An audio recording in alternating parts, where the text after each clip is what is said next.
指指頭喺頭頂嘅位置輕輕敲打約15秒左右。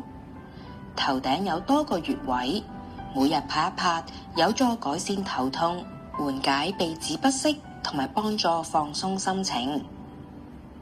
第二個動作，拍拍頸側鬆一鬆。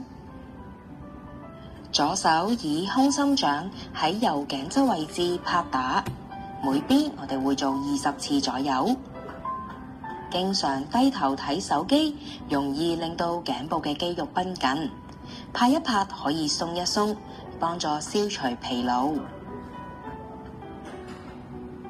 換另一邊，今次我哋右手用空心掌喺左邊頸側位置拍打，同樣地，我哋會拍打20秒左右。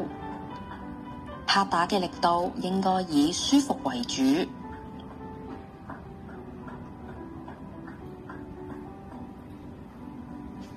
第三個動作，拍拍後頸護頸椎，兩手以空心掌喺後頸嘅位置拍打約20秒左右。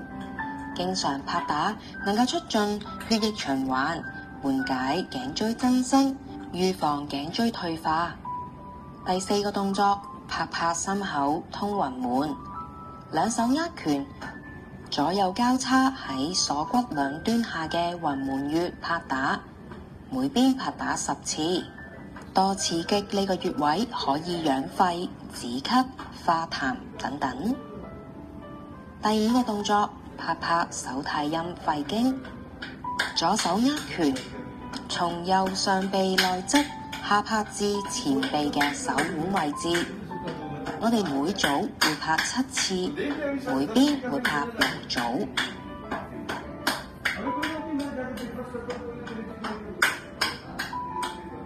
換另一邊，今次我哋右手握拳，從左上手臂內側下拍至前臂手腕嘅位置。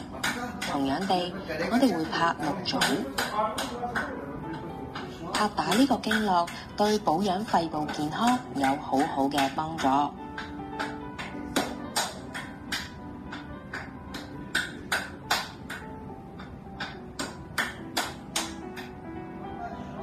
第6個動作，拍拍指頭健壯虎，打開手掌，拍拍十指嘅指頭大約30次。指頭嘅位置係五臟六腑嘅穴位所在，多臟臟刺激可以幫助調理唔同嘅機能。